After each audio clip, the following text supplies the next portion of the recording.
I decided to write it because I thought that that's why I call it compensatory. It filled something that was missing, a space that was missing. And what was it that I came to the conclusion was missing? And that is something that's addressed to the individual person. I kept hearing about people being the masses, particularly during the 50s and 60s. Yes, sir. And going back to the 1940s. They were always talking about the masses. I mean, particularly when people were talking about communism and socialism and whatnot, they would talk about the masses of people. I said, well, people are individuals. People have to do things every day. Is there something that that's addressed to people? Because I wanted somebody to address what I was having to go through every day. I say, is there somebody writing some do's and don'ts for me?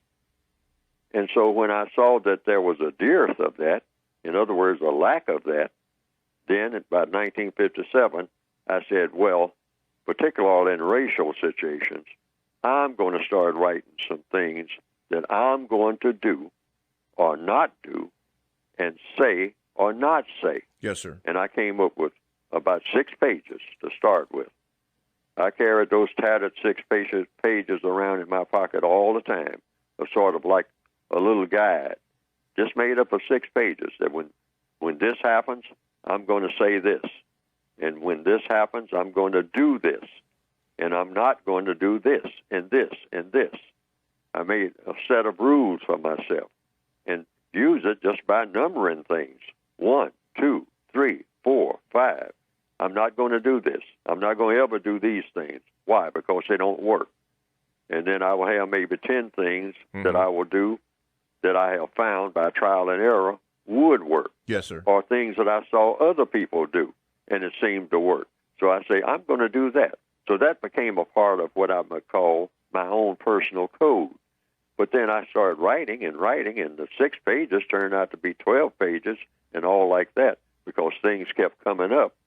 And then somebody took notice of that, and some of the people that I was working with, I was in Japan at the time, in what they call the Air Force and whatnot, on an isolated place.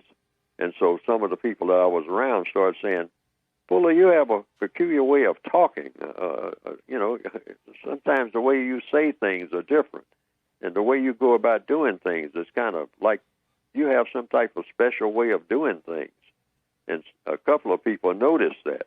I hadn't noticed it in myself. But I was just trying to stumble and fumble my way through all the problems that kept coming up.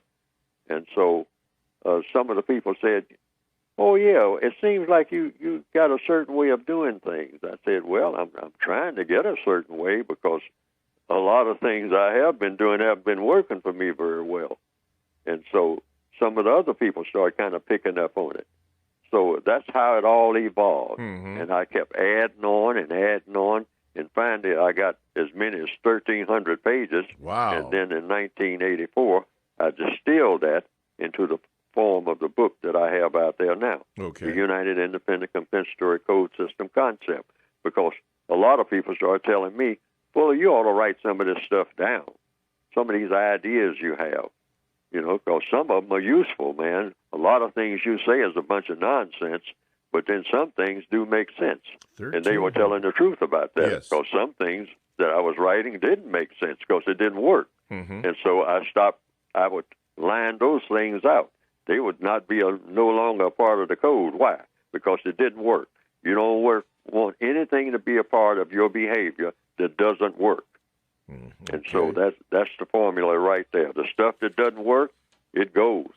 The stuff that does work, it stays.